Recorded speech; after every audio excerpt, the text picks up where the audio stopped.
Hi guys, this is Dan and I'm with Emil and we are with the Behemoth and we're showing you our new game that is currently called Game 3. And the purpose of these videos is to kind of bring you along for the ride as we work on the game.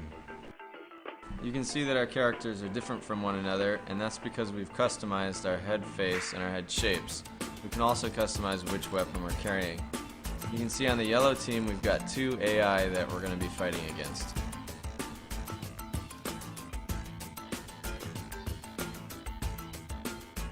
Alright, so the lobby is kind of basically where you choose which level you're going to go into. Each level is a door, and it tells you what kind of mode that door has. So we're going to go into the soul mode, the constructory, as you can see. And the soul mode, basically what happens is you have one soul, and you want to take everybody else's soul and run off. And you only have one, so you gotta either get yours back or just get more than they have. And right now, Emil has 2 souls, and there's 2 guys, so we're gonna do a famous technique here, where he runs from them and I kind of run distraction. Okay, so one of the problems with this is that Emil can run full speed just like everyone else, and just basically run away the entire time, and you can't catch him. As long as he's platforming properly, you cannot catch him. So we were thinking about, maybe we should slow people down just a little bit if they have a whole bunch of souls. And that would keep it maybe a little more balanced and fair for everyone.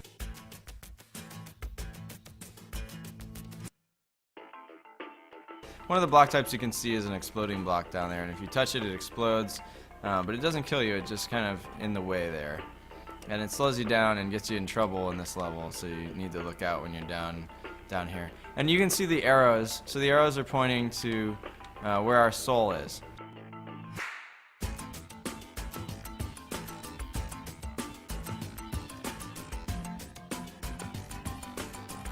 The smoke indicates whether or not you have an enemy soul or not. So Emil's got both of their souls again, and all the smoke's pouring out of him, and he's just running for it. And so I've got the frisbee, he's got the grenade, and the grenade will instantly destroy anything it touches. I just killed both of us. And the frisbee will knock people down, and then after it's hit, it will set a timer and explode. So we each have different strategies with our weapons. Speaking of weapons, you choose your weapon from the beginning of the game. There's a lot to pick from. There's offensive and defensive ones right now. And you can also customize your head shape or your face. We're big fans of customization. If you've played Castle Crashers or Alien Hominid, you'd see that. And we want to continue that trend in this one. Lots and lots and lots of things to unlock and see. And there's also a wonderful story, but we're going to tell you all about those things later. So going back into the soul mode, this one happens to be one of the favorites in the office because it's directly competitive. It makes you interact with other players in order to score and in order to play.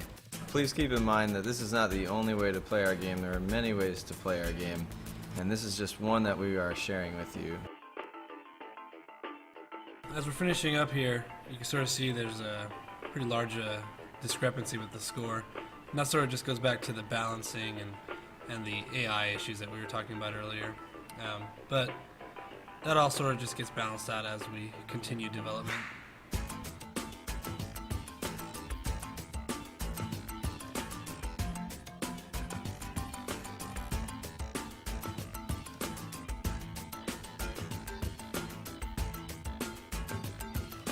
And that's the end of the level. That would be the end of the level. And then so what happens here is we're going to see the score.